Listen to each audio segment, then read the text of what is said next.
berdiri. Sebelum kita pergi ke Tanjung, tempatnya di Pantai Panorama, kita akan ada dalam suatu syukuran bersama sekaligus pembukaan pelayanan, dan di dalamnya kita akan ada dalam ibadah dalam bentuk retreat yang akan dibawakan oleh Bapak Pendeta. Dan karena itu mari kita angkat satu pikiran yang berkata, Allah kuasa melakukan segala perkara bagi kita berdua. Allah kuasa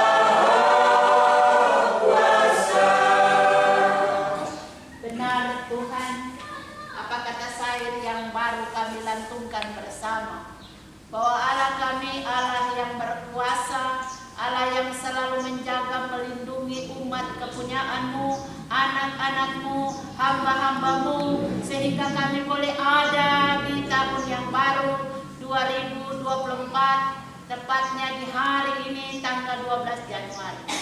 Tuhan Yesus, ini sejarah yang terjadi bagi kami dalam periode yang Tuhan berkenan kami lalui.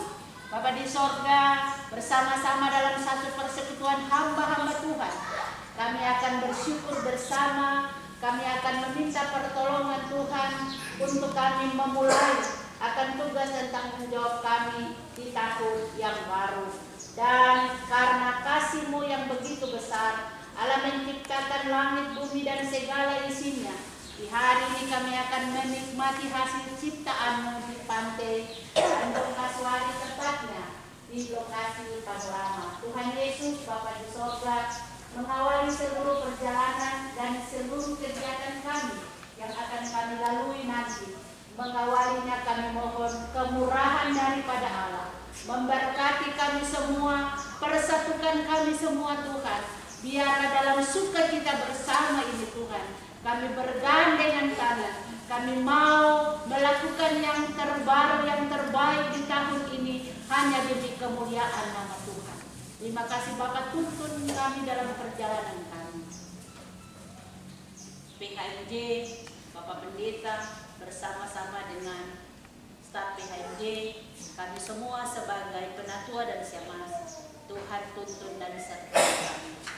Semua kendaraan yang kami gunakan untuk perjalanan kami, baik bis, baik mobil-mobil yang ada, dan juga kendaraan roda 2 motor, Tuhan Yesus bersama-sama dengan kami dalam arak-arakan ini, supaya kami akan pergi dalam perjalanan. Dijauhkanlah kami dari segala mara bahaya sampai kepada hal-hal yang tidak kami inginkan, karena kami percaya kalau perjalanan kami ini kami memulai dan serahkan kepada Tuhan, maka kami dijauhkan dari semuanya, dan kami percaya kami akan ada dalam sukacita yang berasal daripada ini kami Tuhan, ampuni salah dosa kami Tuhan, lalu hanya di dalam nama Tuhan Yesus Kristus kami sudah berdoa dan memohon perlindungan, penyertaan dari Bapa. Haleluya, amin. Mari kita jalan.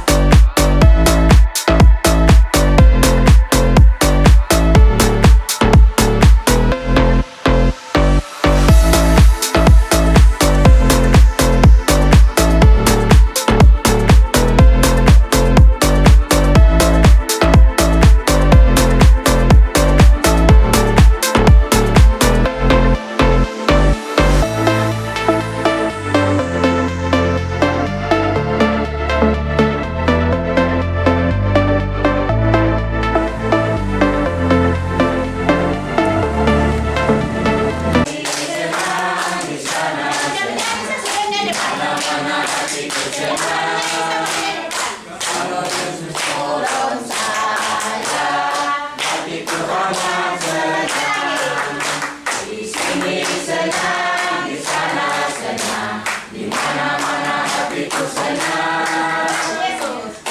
Yesus tolong saya, hatiku amat senang. Di sini senang, di sana senang, di sini senang, di sana senang, di mana-mana hatiku senang. Yesus tolong saya, hatiku amat senang. Di sini senang, di sana senang, di mana-mana hatiku senang.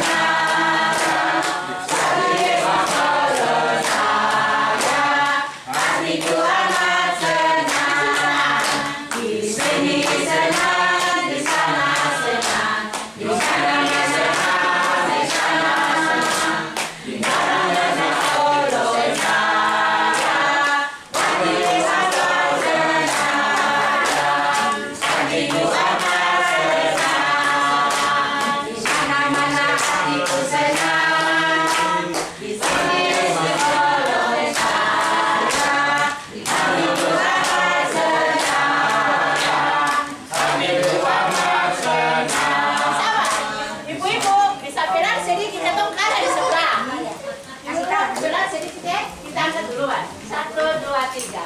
Di sini senang, di sana senang, di sana hatiku senang, hatiku senang. Yesus tolong saya, Yesus tolong saya. Hatiku amat senang, hatiku amat senang. Di sini senang, di sana senang, di mana-mana hatiku senang, hatiku senang. Yesus tolong saya, Yesus tolong saya. Hatiku amat senang, hatiku amat senang.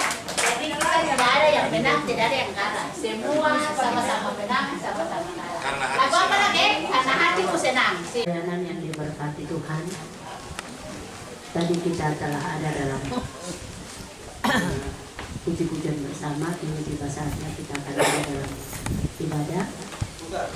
Oleh dan karena itu semua ada dalam keadaan duduk saja, tidak usah berdiri. Kita akan memuji Tuhan bersama dalam nyanyian rohani nomor 3 bait 1 dan baitnya yang kedua.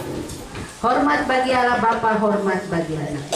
Hormat bagi Allah Bapa, hormat bagi anaknya, hormat bagi Roh Penghibur, ketiganya yang esa.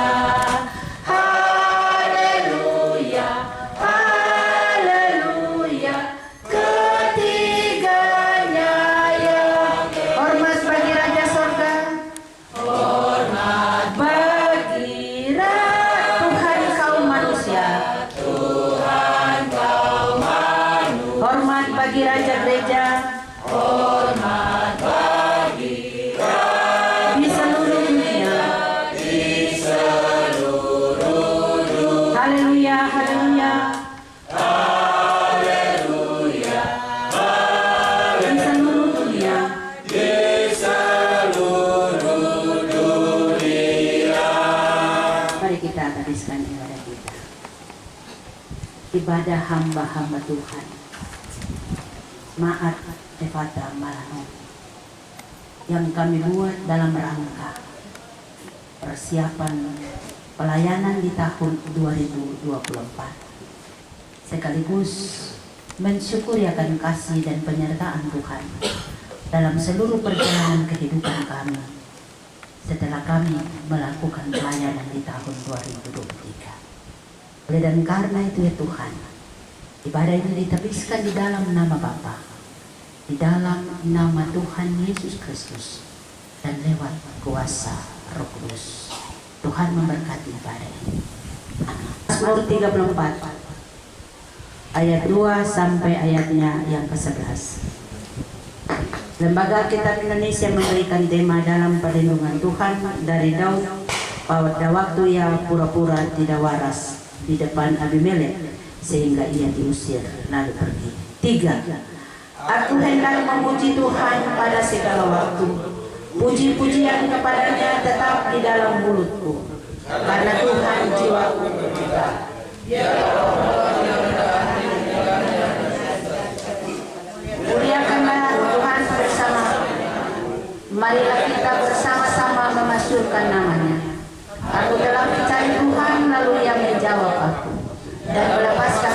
dari segala kegentaranku. Pandanglah dia, maka mukamu akan berseri-seri dan tidak akan tersipu-sipu. Orang yang tertindas ini berseru dan Tuhan mendengar. Dia menyelamatkan dia dari segala kesesakannya. Malaikat Tuhan berkemah di sekelilingi orang-orang yang takut akan dia, lalu meluputkan mereka. Kecaplah dan lihatlah betapa baiknya Tuhan. Berbahagialah orang yang berlindung padanya. Takutlah akan Tuhan, hai orang-orang kudus, sebab orang yang takut akan dia tidak akan berkekurangan. Singa-singa muda merana kelaparan, tetapi orang-orang yang mencari Tuhan tidak kekurangan sesuatu pun yang baik. Demikianlah Mazmur pujian kita. Kusiapkan hatiku Tuhan untuk dengar firman-Mu saat ini. Kusiapkan hatiku Tuhan untuk dengar firman-Mu saat ini. Ku sujud menyembah-Mu Tuhan, masuk hadirat-Mu saat ini. Curahkan urapan-Mu Tuhan bagi jemaat-Mu saat ini. Ku siapkan hatiku Tuhan untuk dengar firman-Mu. Firman-Mu Tuhan tiada berubah, dahulu sekarang selama-lamanya tiada berubah. Firman-Mu Tuhan, firman-Mu Tuhan menolong hidupku. Ku siapkan hatiku Tuhan untuk dengar firman-Mu. Sekali lagi kita angkat pujian ini lebih dalam lagi. Ku siapkan hatiku Tuhan untuk dengar firman-Mu saat ini. Ku sujud menyembah-Mu Tuhan, masuk hadirat-Mu saat ini. Curahkan urapan-Mu Tuhan bagi jemaat-Mu saat ini. Ku siapkan hatiku Tuhan untuk dengar firman-Mu Tuhan, firman-Mu Tuhan.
kami benar-benar telah siap ya Tuhan. Kami akan belajar dari firman. Tentu ada pengharapan kami ketika Tuhan berperkara dalam bagian firman Tuhan. Kami akan memahami diri kami. Kami akan memahami Engkau Tuhan. Dan kami tahu apa yang harus kami buat dalam seluruh tugas dan kerja kami, di mana kami ada dan kami hidup. Kami rindu Engkau Tuhan dalam kuasa Roh Kudus, menguatkan dan memampukan kami, supaya kami benar-benar memahami, mengerti, dan melaksanakan kehendak firman-Mu dalam kehidupan kami hari lepas hari. Usir segala kuasa-kuasa yang mengganggu kami. Roh Kudus menaungi kami dan mempersiapkan kami dalam kehendak firman. Bersabdalah kepada kami Tuhan, karena kami siap mendengarkan sabda. Amin. Firman Tuhan bagi kita dalam kitab Filipi pasal 2. Kitab Filipi pasal 2 ayat 1 sampai ayatnya yang ke-11. Saya akan baca untuk kita sekalian. Kalau saya Alkitab dia beda dari yang di tangan Bapak Ibu. Jalani saja karena saya punya yang terbaru. Filipi pasal 2 ayat 1 sampai 11. Filipi pasal 2 ayat 1 sampai 11, demikian bunyinya. Nasihat supaya bersatu dan merendahkan diri seperti Kristus. Jadi karena dalam Kristus ada nasihat, ada penghiburan kasih, ada persekutuan roh, ada kasih mesra dan belas kasihan. Sempurnakanlah sukacitaku dengan ini. Hendaklah kamu sehati, sepikir dalam satu kasih, satu jiwa, satu tujuan, tanpa mencari kepentingan sendiri atau puji-pujian yang sia-sia.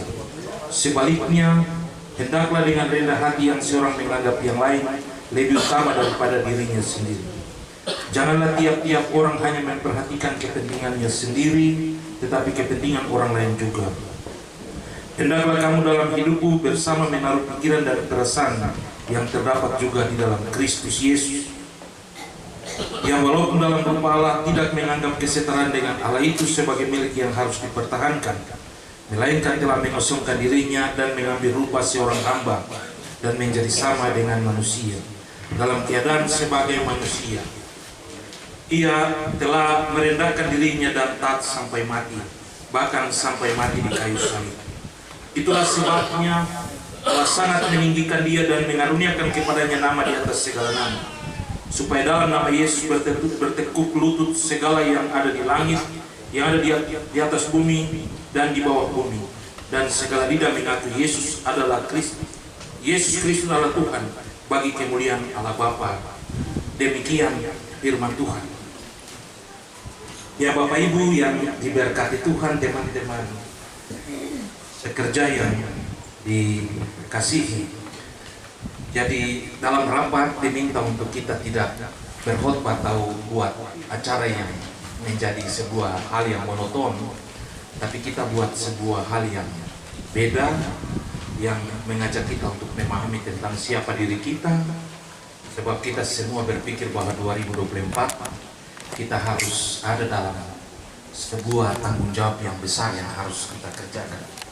Sehingga hari ini saya ajak kita memahami Alkitab ini dalam sebuah situasi yang berbeda dari apa yang harus kita pahami, tetapi juga merupakan bagian dari sebuah hal yang akan membuat kita memahami dan membantu kita ketika kita akan membuat sebuah khotbah atau sebuah renungan dalam seluruh pergumulan dan pelayanan kita hari lepas hari. Sehingga saya mencoba untuk bagaimana membuat sebuah belah Alkitab atau belah sebuah bacaan dengan sesederhana mungkin, sehingga dari situ kita bisa melihat poin-poin yang sangat penting dalam sebuah perikop, dan sesudah itu kita bisa jadikan itu sebagai sebuah renungan kita dalam menyampaikan kepada jemaat. Sehingga dari poin-poin yang telah ada pada tangan Bapak Ibu, kita bisa memahami bahwa ketika kita tambah sedikit-sedikit, maka itu akan menjadi sebuah renungan yang baik, yang akan kita memberi sebuah wawasan atau pemahaman dan pengalaman baru di tengah-tengah warga jemaat. Hal yang pertama, ada sebuah pengakuan, ada sebuah pengakuan Paulus tentang kekhasan atau ciri-ciri dari Yesus yang begitu luar biasa. Ada sebuah prinsip dalam sebuah pengakuan yang diungkapkan oleh Paulus bagi orang-orang di Filipi atas situasi dan pergumulan yang mereka hadapi. Di situ dikatakan ciri-ciri atau kekhasan yang pertama adalah nasihat. Apa yang melatar belakangi yang membuat Paulus mengakui bahwa Yesus itu adalah seorang penasihat? Rupanya dalam kitab Yesaya pasal 9 ayat 5, di situ dikatakan bahwa seorang putra telah diberikan untuk kita, seorang anak telah diberikan untuk kita, lambang pemerintahan ada di atas bahunya, dan namanya disebut penasihat ajaib. Ternyata itulah ciri khas Yesus. Dia adalah seorang penasihat.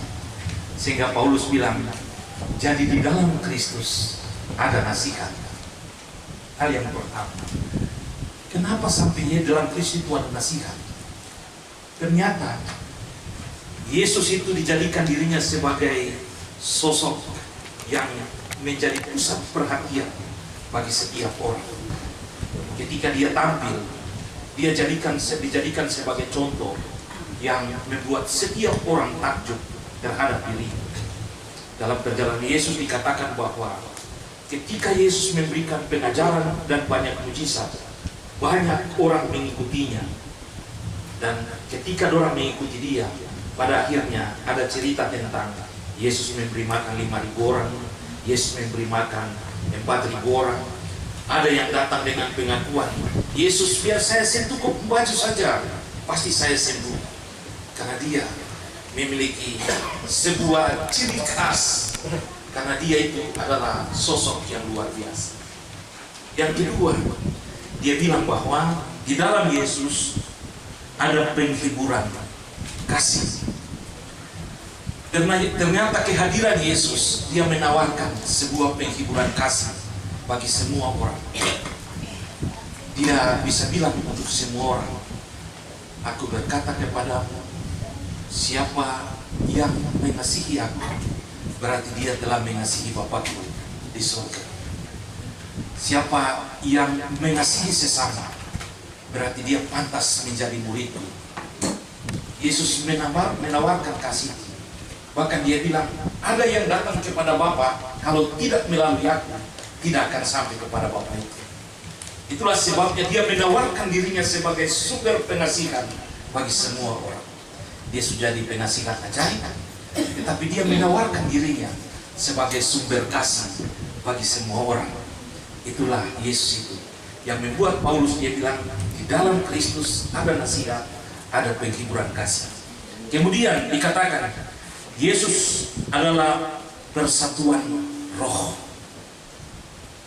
Dia adalah persatuan roh, karena dia bilang begini, aku ada di dalam Bapa dan Bapa ada di dalam aku. Itu bukan kata-kata yang biasa, kata-kata yang luar biasa. Karena aku ada di dalam Bapa, maka Bapa juga ada di dalam aku. Maka apapun yang aku lakukan, karena aku melakukannya untuk Bapakku di surga. Itulah kelebihan Yesus. Dia menjadi sebuah persatuan roh, bahwa dia bisa ada di mana-mana dan dia bisa hidup di mana saja dia. Tetapi yang dia lakukan semuanya untuk Bapa di surga. Bayangkan Bapak Ibu, kalau kita punya ilmu yang tinggi, yang bisa kita masuk kepada semua orang. Saya ingin jadi Bapak Tomaku, saya masuk jadi Bapak Tomaku. Orang jalan orang pikir Bapak Tomaku, padahal itu saya. Saya jadi Bapak Tala, saya bisa jadi Mama Yulu, saya bisa jadi semua orang. Dan Allah di dalam Kristus, dia ada dalam semua orang. Karena dia adalah persatuan roh. Dia yang bisa ada dan bisa menjalani semua pergumulan kehidupan setiap orang di mana ia ada. Dan yang terakhir dikatakan ia adalah kasih mesra. Dalam Kristus ada kasih mesra. Karena Yesus tidak pernah membuat pertentangan di tengah-tengah hidup orang lain. Dia tidak pernah memberikan sebuah perpecahan di tengah-tengah hidup yang dalam segala situasi. Tapi dia menawarkan sebuah pelayanan kasih mesra di tengah-tengah hidup ini. Kalau orang Israel punya kebiasaan, lihat anak kecil itu tidak bisa mereka pandang sebagai sosok yang sangat sempurna dan sangat luar biasa. Kalau kau kecil, kecil saja, bicara sampai mati pun tidak ada tandingan. Lalu dia bilang begini, aku berkata kepadamu, apabila engkau melayani anak kecil seperti ini, kau masuk surga. Karena Yesus menawarkan kasih mesra bahwa hidup itu bukan karena kita orang tua, orang yang sejawat, lalu anak kecil itu tidak pakai. Tapi kita ada dalam segala situasi. Itulah sebabnya dalam kitab Paulus yang lain dia bilang, Yesus ada di dalam semua dan dia hadir bagi semua. Karena dia menawarkan kasih mesra, dia menawarkan sesuatu hal yang lain yang tidak pernah diinginkan dan dirindukan oleh setiap orang. Kalau kita itu merindukan saja, tapi mau melaksanakan itu susah. Tapi Yesus, dia merindukan, tapi dia juga melaksanakan semua yang harus dia lakukan. Itulah prinsip dan kekhasan, ciri khas yang dimiliki oleh Yesus, yang disampaikan oleh Paulus kepada orang-orang di Filipi, sehingga pada akhirnya dia bilang begini, kalau di dalam Kristus yang kita sembah sudah seperti itu, maka yang harus kita ketahui dan menjadi nasihat kita ada dalam kata-katanya. Oleh sebab itu dia bilang begini, kalau seperti itu, biarlah kamu menyempurnakan sukacitaku dengan ini. Hendaklah kamu sehati, sepikir. Kata sehati, sepikir ini dia gampang nih, dia bicarakan cepat-cepat saja, cuma dua kata, sehati dan sepikir. Dua kata sifat yang memiliki arti yang mendalam dan luar biasa. Yang pertama, sehati. Ketemu sehati itu berarti apa yang bisa kita lakukan itu tetap menjadi sebuah hal yang sama-sama, tidak bisa beda-beda. Yesus dia bilang untuk semua orang, bahkan para murid, aku tidak pernah menyebut engkau hamba, tapi aku menyebut engkau sahabat. Karena seorang sahabat, dia mengetahui apa yang dilakukan oleh temannya. Kalau seorang hamba, dia tidak tahu melakukan apa yang dilakukan oleh Tuhan, karena dia hanya diperintah-perintah. Tapi Yesus bilang kita sahabat. Kalau menjadi sahabat, berarti kita sehidup, semati, sejalan, sepikir, sehati dalam sebuah hal. Tapi ini Paulus dia menambahkan sebuah kata yang menjadi satu kesatuan, sehati dan sepikir. Berarti kita sudah satu dalam hal yang harus kita kerjakan, maka pikiran juga harus kita kerjakan sama-sama. Ada contoh, ketemu yang laki-laki, kalau kita melakukan sebuah proses pembangunan, kalau kita kerja, perempuan itu biasa datang kan dong protes banyak. Misalnya laki-laki dan biasa bilang, jauh. Kalau kau datang itu bikin rusak pekerjaan saja, karena kau tukang protes banyak. Suatu pekerjaan akan bisa ada dan menjadi bagian dari sebuah proses. Kalau kita sehati dan sepikir, kalau kita bangun rumah, maunya kita punya kap begini, tapi istri bilang kap harus begini, waktu melawan akhirnya rumah telah bangun selesai. Tapi kalau kita punya kap itu sama-sama sehati, saya pikir tetap berjalan baik-baik saja. Yang kedua, Paulus dia bilang begini, kita satu kasih. Itu satu, sehati sepikir, baru satu kasih lagi. Kira-kira kita bisa memikirkan dan kita bisa membayangkan kalau Kalau sudah sehati sepikir, maka kita satu hati lagi kira-kira bagaimana.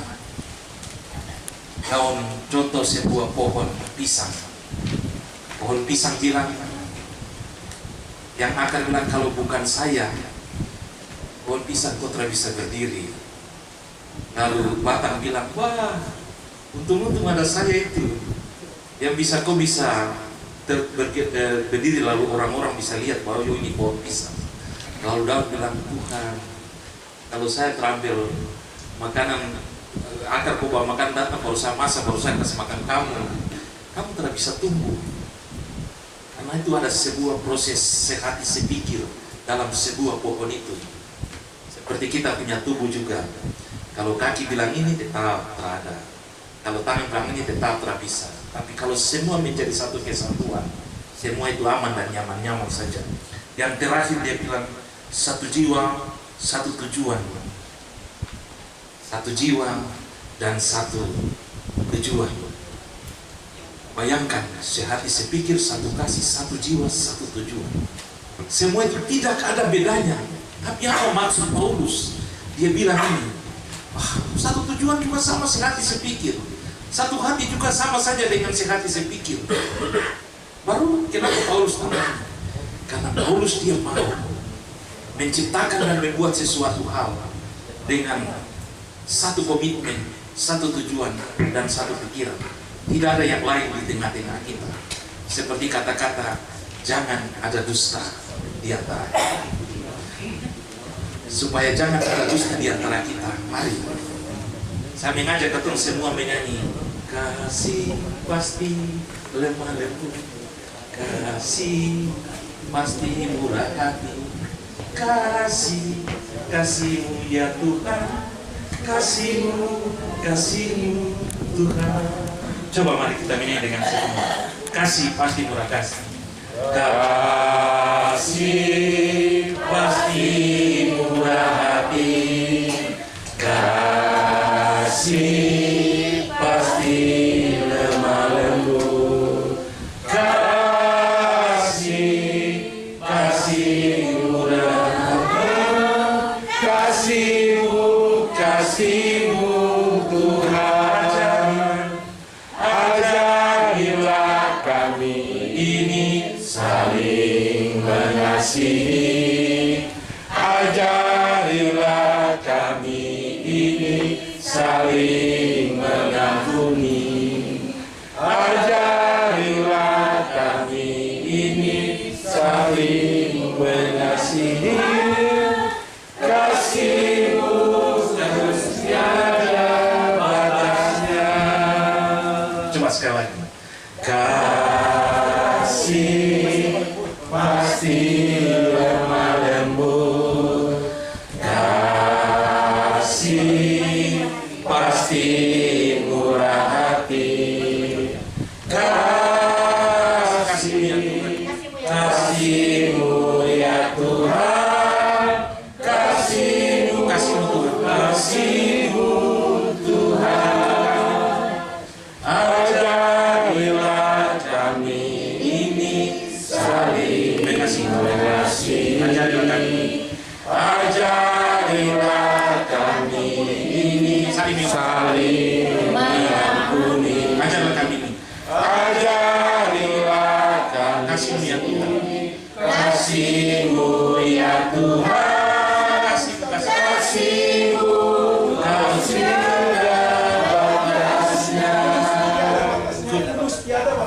kasihmu tulus pada, kasihmu tulus tiada batas, kasihmu tulus tiada batasnya. Ternyata kasih itu tidak ada batasnya. Ternyata kasih itu kudus. Ternyata kasih itu membuat kita saling mengampuni. Kasih itu membuat kita saling memaafkan. Kasih itu membuat kita ada dalam kebersamaan yang bisa kita bangun. Luar biasa tentang kasih itu. Tapi kita ada dalam dunia. Kita ada dalam dunia dan kita hidup dalam dunia yang selalu menawarkan hal-hal yang membuat kita menghancurkan kasih yang ada pada kita. Itulah sebabnya dalam bagian ini kalau Bapak Ibu baca, hal-hal yang diingatkan oleh Paulus dalam nasihatnya, dia bilang begini, jauhkanlah dirimu dari puji-pujian dan kepentingan diri sendiri. Coba kita baca ayatnya.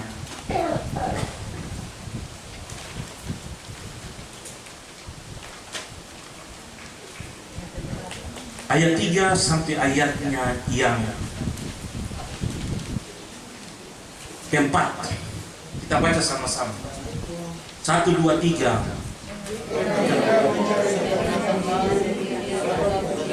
Sia-sia.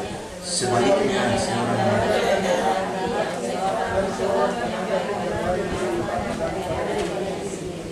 janganlah tiap-tiap orang hanya memperhatikan kepentingannya sendiri, tetapi kepentingan orang lain.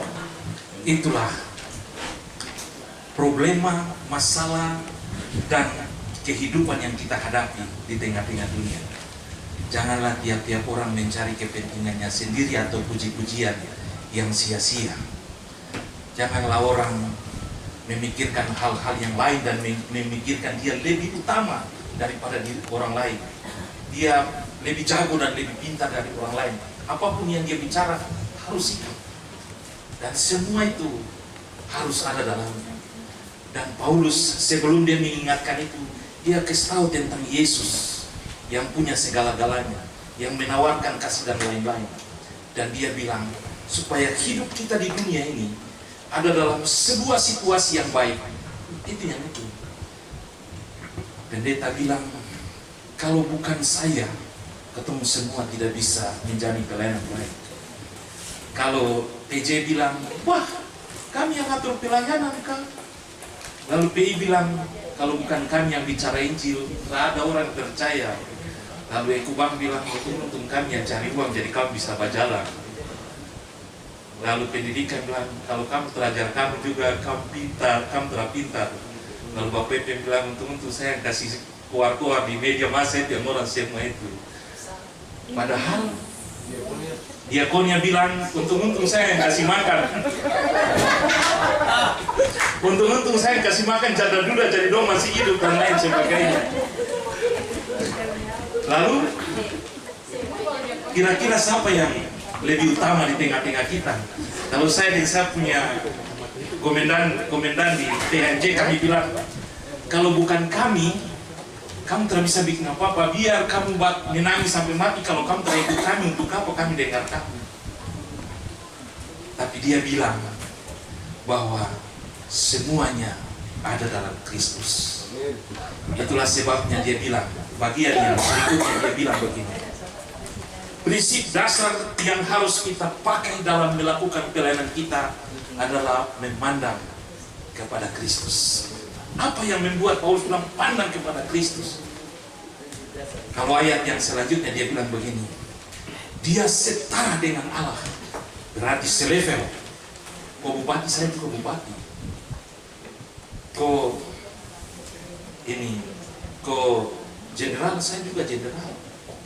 Memandang kepada Kristus karena dia setara dengan Allah, tapi dia mengosongkan dirinya, merendahkan dirinya taat sampai mati dalam segala ketaatan dan segala hal yang dia lakukan.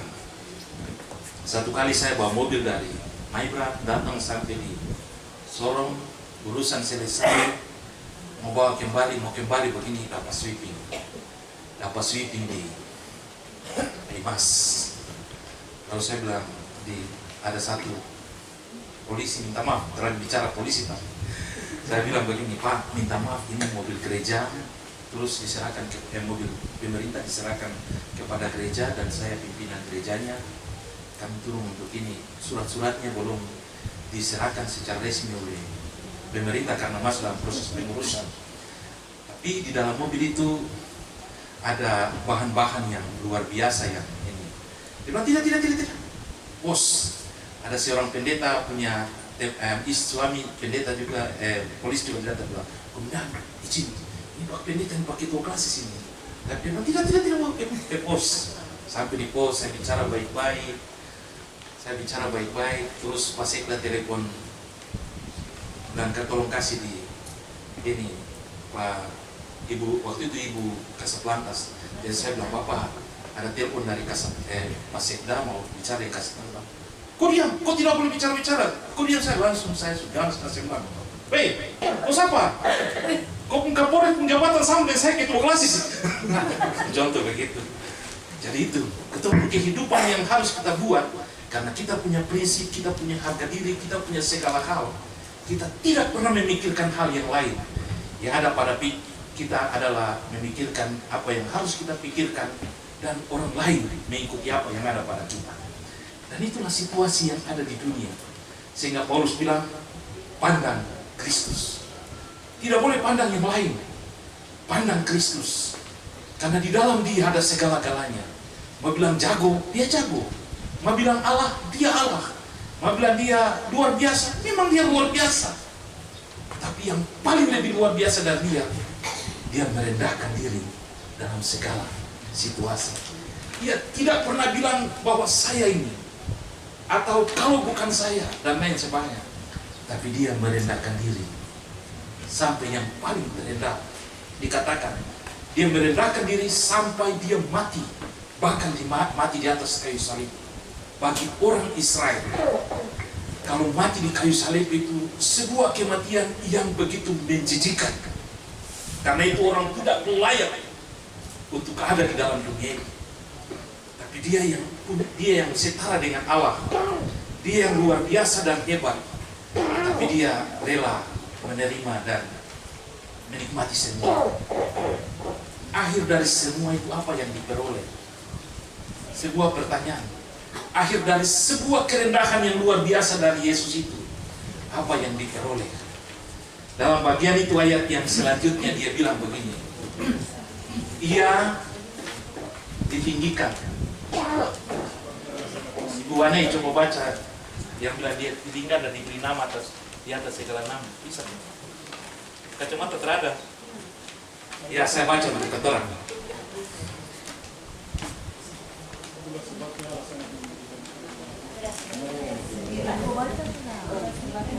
Ayat 9, Bapak.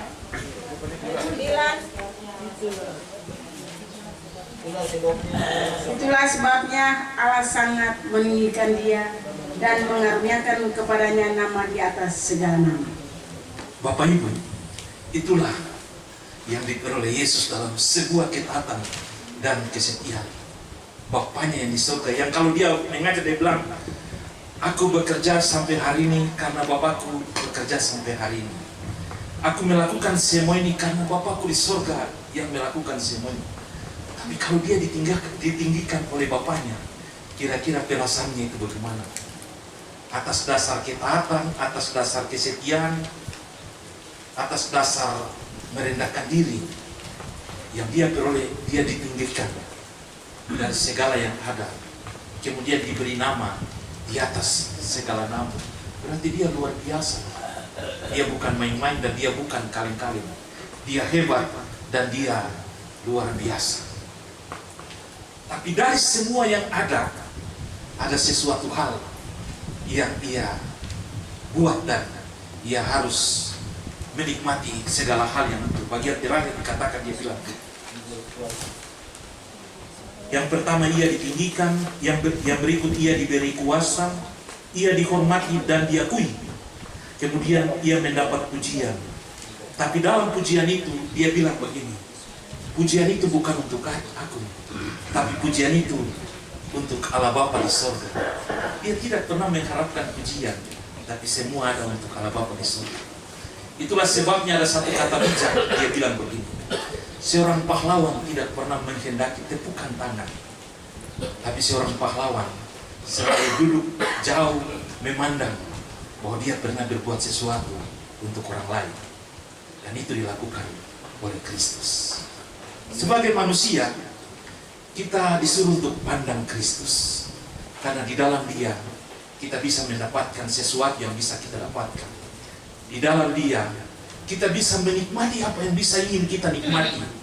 Di dalam dia, kita bisa menjalani proses hidup ini karena kasihnya. Oleh sebab itu, mari kita menyanyi sama-sama. Kalau ku cari damai, hanya ku dapat di dalam Yesus. Kalau ku cari damai, hanya ku dapat dalam Yesus. Kalau ku cari kesenangan, hanya ku temui di dalam Yesus. Tak satu pun dapat menghiburku, tak seorang pun dapat menolongku. Hanya Yesus jawaban hidupku. Bersama Dia hatiku damai, walau dalam lembah kekelaman. Bersama Dia hatiku tenang, walau hidup penuh tantangan. Tak satu pun dapat menghiburku, tak seorang pun dapat menolongku. Hanya Yesus jawaban hidupku. Hanya Yesus jawaban satu-satunya yang luar biasa untuk kita. Pertanyaan untuk kotoran, siapakah aku dan untuk apa aku ada di dunia ini? Dalam tugas dan tanggung jawab kita sebagai majelis jemaat di Jemaat Efata Malanu, siapa aku? Jawaban sederhana saja, aku adalah para penatua dan para siamas. Kalau saya dan Mama Susia, pendeta, dalam tanggung jawab sebagai pelayan firman, apa yang ketum harus lakukan di dunia? Ternyata ketum dipanggil untuk menawarkan kasih Kristus bagi semua jemaat. Kita dipanggil untuk melakukan apa yang harus kita kerjakan dalam tanggung jawab dan pekerjaan kita. Paulus dia menasihati kotoran bahwa kita ada di tengah-tengah dunia ini dan kita melakukan apa yang bisa kita lakukan untuk memuliakan Tuhan. Yang pertama, sehati sepikir saja ketong sudah bisa merubah dunia ini. Apalagi kita satu hati, satu tujuan. Maka kerunia ini kita bisa rubah dalam segala hal yang bisa kita lakukan. Tapi jangan pikir bahwa itu gampang. Itu susah dan sulit. Kenapa susah dan sulit? Karena di ketong masih ada mementingkan diri sendiri yang luar biasa. Karena di ketoran harus masih memikirkan puji-pujian yang sia-sia. Karena di ketoran masih memikirkan hal-hal yang lain daripada apa yang harus kita pikirkan bersama-sama dengan Kristus. Contoh hal saja yang saya bilang, besok kita merubah cara mindset kita. Contoh, besok hari Minggu ketong harus perjamuan kudus. Ibu-ibu diakonia dong harus potong kue dan lain untuk kami para pelayan siapkan di meja. Bapak-bapak dong yang lain bikin atur meja untuk kita itu. Ibu-ibu penatua yang lain duduk santai-santai tunggu supaya semua selesai. Kita dua pergumulan menyerahkan semuanya kepada Tuhan. Coba yang ibu penatua yang lain dorang masak di pastori, ketemu makan kan seenak. Tidak ada ketemu bikin susah orang lain. Karena kita dipanggil oleh Tuhan untuk melakukan segala hal dengan sehati, sepikir, dan satu tujuan. Ada orang sakit di rumah sakit Selebi Solo, rayon 2. Itu tugas rayon 2 jadi biasa saja. Tapi kalau ada rayon 4 lah, saya ikut lagi kan. Itu kan kita punya jemaat. Itu bukan jemaat rayon 4, itu jemaat Efata Malanu. Karena kita dipanggil oleh Tuhan untuk pekerjaan yang ada. Sehingga kita semua sehati sepikir, seperti yang kata Paulus, sehati sepikir dalam tanggung jawab yang kita kerjakan. Bapak Wakil bilang, mari kita bikin sebuah perubahan di tahun 2024. Itu sebuah harapan. Harapan itu bisa jalan dan bisa jadi kalau kita semua sehati sepikir. Harapan itu bisa jadi kalau kita semua punya satu tujuan yang sama. Karena Paulus bilang, jangan memandang, oh itu Bapak Mustama, jadi harus kalau saya kerja dan rajin. Tapi memandang kepada Kristus. Supaya kita bekerja itu dengan. Kemarin kita buka pelayanan, pendeta bilang begini, kalau kita bekerja, kita bukan bekerja karena untuk badan pekerja klasis, untuk pelaksana harian majelis jemaat, untuk satu pejabat, tapi kita bekerja karena Kristus menyuruh kita untuk bekerja. Dan untuk mendapatkan semua itu diminta hanya kita sehati, sepikir, satu tujuan. Tidak pernah memikirkan yang lain lebih tinggi-tinggi, memikirkan yang rendah-rendah saja. Nah, disitulah Tuhan buat kita menjadi luar biasa. Lilin yang kecil, kegelapan malam, tapi ketika dia menyala, dia memberi penerangan bagi semua. Kita bisa menikmati penerangan itu, tapi kita tidak pernah berpikir bahwa lilin itu dia rela berkorban, meleleh sampai habis. Yang penting kita hanya aman dan nyaman. Kristus juga hancur-hancuran. Dia direndahkan sampai yang paling hina. Tapi dia melakukan itu semua untuk orang. Mari kita melakukan untuk orang lain. Di tengah-tengah pergumulan ini supaya kita dipandang dan dilihat oleh Allah di tengah-tengah hidup ini. Sebab akhir dari semua pergumulan dan perjalanan hidup kita dikatakan kita ditinggikan. Kita diberi nama di atas segala nama. Bukan karena ketemu hebat, tapi ketemu melakukan itu untuk kemuliaan nama Tuhan. Oleh sebab itu saya mengajak kita orang semua, mari kita buka nyanyian rohani nomor 153.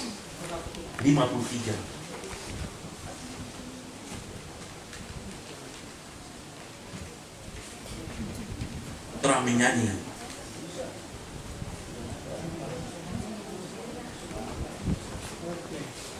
Kita menyanyi untuk kita memahami tentang tanggung jawab dan panggilan kita di tengah-tengah pekerjaan ini.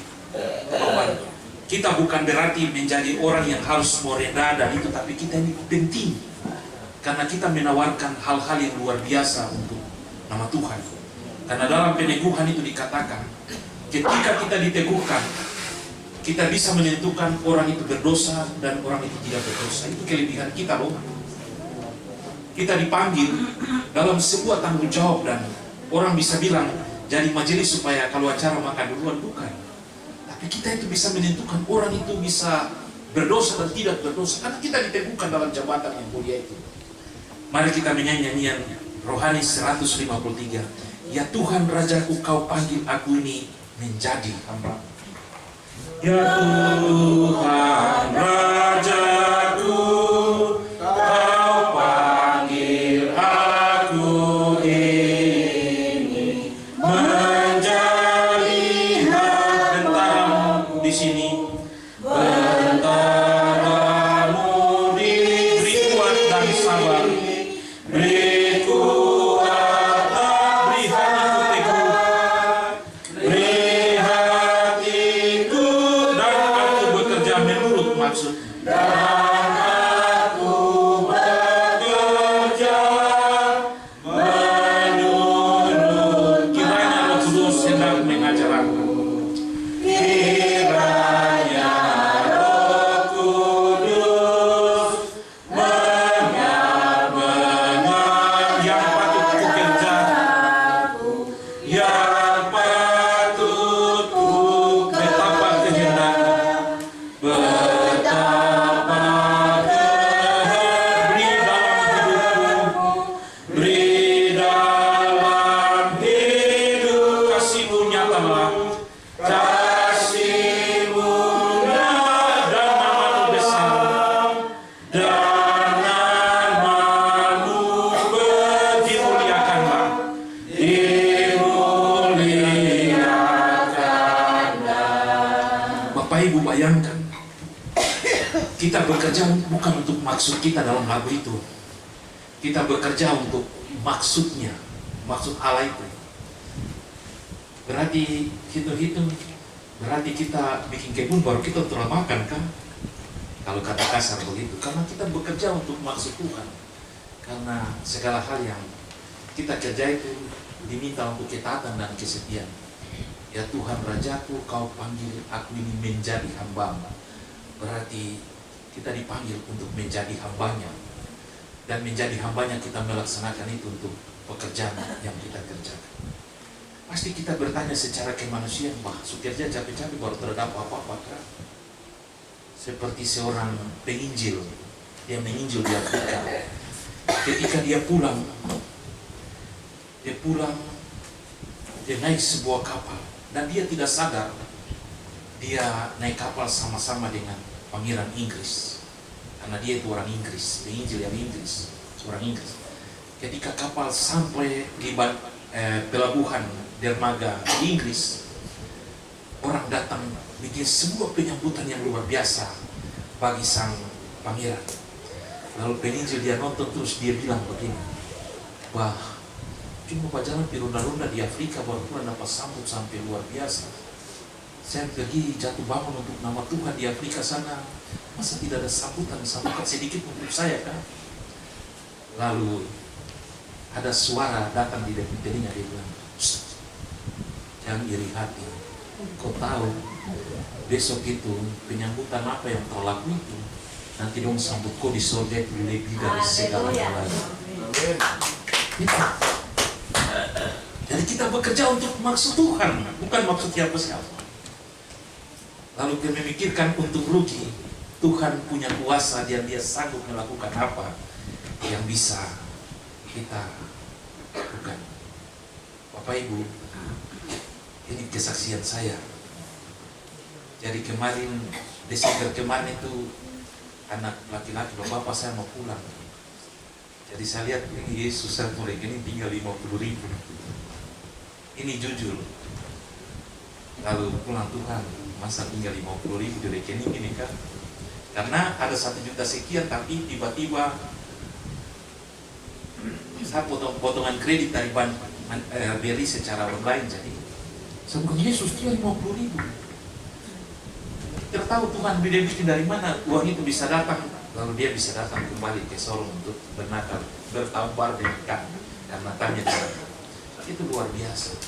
Tuhan sanggup membuat apa yang tidak pernah kita pikirkan dalam ketaatan dan kesetiaan. Jadi itu firman Tuhan.